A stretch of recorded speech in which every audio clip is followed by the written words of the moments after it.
আসসালামু আলাইকুম, কেমন আছেন সবাই? চলুন আজকে ছাদে চলে আসলাম, দেখি ছাদ থেকে কি কি নিয়ে যাওয়া যায়। তো ছাদে এসে এখানে দেখেন যে বেগুন বড় হয়ে আছে, বেগুন কেটে নিয়ে যাওয়ার মতো আছে। তো এখান থেকে আমি বেগুন কেটে নিচ্ছি।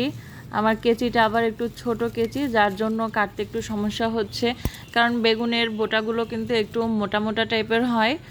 আর তারপরে দেখেন এই যে কেটে নিচ্ছি বেগুনগুলো। এই বেগুনগুলো আজকে কিন্তু আমি গোল গোল করে কেটে রান্না করব।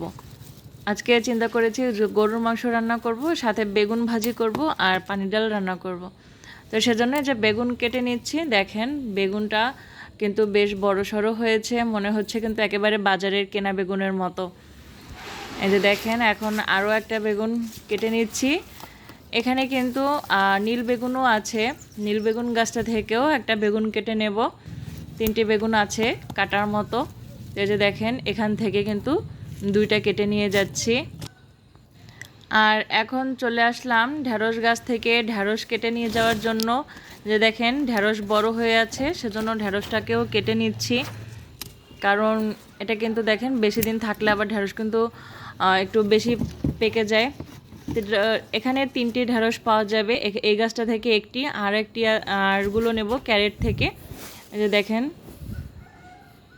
ক্যারেটেও কিন্তু ঢ্যাঁড়স গাছ আছে, সেখান থেকেও ঢ্যাঁড়স কেটে নিয়ে যাব। সেখানেও 2টা ঢ্যাঁড়স কেটে নেওয়ার মতো আছে। তো ছাদে আমার মাশাল্লাহ 8 থেকে 9টা ঢ্যাঁড়স গাছ রয়েছে, আর প্রত্যেকটাতেই কিন্তু ঢ্যাঁড়স হয়। দেখা যায় 2-3 দিন পর পরই 2টা-3টা করে পাওয়া যায়, বা অনেক সময় 4টা-5টা করেও পাওয়া যায়। তো দেখা যায় 2-3 দিনের তো জমালে কিন্তু একদিন রান্না করে খাওয়া যায়। আর আমাদের ঘরে কিন্তু মানুষও বেশি না, আমরা 3 জন বড় সদস্য, আর 2 জন তো পিচ্চি ছোট আমার ছেলেরা, তো ওরা তো আর সব কিছু খায় না। তো দেখা যায় 2-3 দিনের ঢ্যাঁড়স জমালে কিন্তু একদিন খাওয়া হয়ে যায়। তো এখান থেকে এই যে দেখেন নীল বেগুন গাছটা থেকেও আরেকটা বেগুন নিয়ে গেলাম। আর এখন শুরু করব রান্নাবান্না। যে দেখেন এখানে আমি বেগুনগুলোকে গোল গোল করে কেটে নিয়েছি, আর এখন এগুলোকে তেলে ভেজে নেব। তো আগে আমি এগুলোকে ধুয়ে ভালো করে পানি ঝরিয়ে নিচ্ছি। এই যে দেখেন মানে নিজেদের লাগানো বেগুন মানে যে রান্না করে খাবো, এটা ভাবতেই কিন্তু স্পেশাল। তো এখন আমি এখানে লবণ, হলুদ গুঁড়া, মরিচ গুঁড়া দিয়ে ভালো করে মাখিয়ে নিচ্ছি, আর তারপর এটাকে আমি তেলে ভেজে নেব। আর পুরো ভিডিওটা দেখতে সঙ্গেই থাকুন। আসলে একটা জিনিস কি জানেন, নিজের হাতে কোনো কিছু লাগিয়ে তারপরে সেখান থেকে শস্য তুলে খাওয়ার কিন্তু অনেক একটা আলাদা মজা। এটা আসলে যারা গাছপালা লাগায় তারাই ভালো বুঝতে পারবে। আর একটা কথা কি জানেন, আমি গাছপালা লাগাই ঠিকই, কিন্তু আমার কাটতে কষ্ট লাগে। আমার কাছে দেখতে ভালো লাগে যে আমার গাছে ফুল হবে, ফল হবে, তারপরে সবজি হবে, শাক হবে, এগুলো আমার দেখতে খুব ভালো লাগে, আমার কাটতে খুব মায়া লাগে। আমি কিন্তু বেশিরভাগ সময় মেয়ের বাবাকে দিয়ে কাটাই, আমি কিন্তু খুব কমই কাটি। তো আজকে মেয়ের বাবা বাসায় ছিল না, যার জন্য কিন্তু আমিই কাটতে গেলাম। আসলে আমার দেখতে ভালো লাগে যে আমার গাছ ভর্তি ফুল থাকবে, ফল থাকবে, সবজি থাকবে, শাক থাকবে, আর ঝাঁপি নিয়ে গিয়ে সেগুলো তুলে নিয়ে আসবো, রান্না করে খাবো, একদম টাটকা টাটকা ফ্রেশ শাকসবজি। তা আজকে আমি নিজেই গেলাম।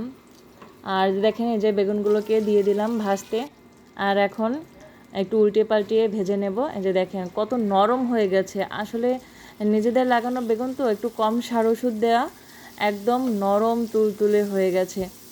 আর এগুলো কিন্তু গরম গরম ভাতের সাথে খেতে অনেক ভালো লাগবে। এই যে দেখেন একটু উল্টে পাল্টে দিচ্ছি, কত নরম হয়ে গেছে। আসলে বাজার থেকে তো আমরা সবাই কিনে খেতেই পারি, কিন্তু তারপরও নিজেদের লাগানো শাকসবজি খাওয়ার মধ্যে একটা অন্যরকম টেস্ট আছে। ছোট হোক, বড় হোক, কম হোক বা বেশি হোক, এটা কিন্তু স্পেশাল। তা আমার ভালোই লাগছে যে আমি গাছ থেকে বেগুন কাটতে পারি, ঢেঁড়স কাটতে পারি, পুঁই শাক আছে সেটা কাটতে পারি। তো এক এক সময় এক একটা তুলে নিয়ে আসি, আর এভাবে টাটকা টাটকা শাকসবজি রান্না করে খাই মাঝে মাঝে, ভালোই লাগে, অন্যরকম একটা স্বাদ। এই যে দেখেন আসলে কি জানেন, কোনো জায়গা কিন্তু ফেলে রাখা উচিত না। যদি লাগানোর মতো থাকে, স্পেস থাকে, তাহলে কিন্তু লাগানো উচিত।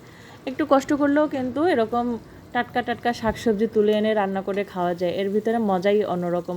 তো ভিডিওটা যদি আপনাদের ভালো লাগে তাহলে লাইক দিয়ে কমেন্ট করে আমার চ্যানেলটাকে সাবস্ক্রাইব করে পাশে থাকবেন। ফেসবুক থেকে যারা দেখছেন তারা আমার পেজটিকে ফলো দিয়ে পাশে থাকবেন।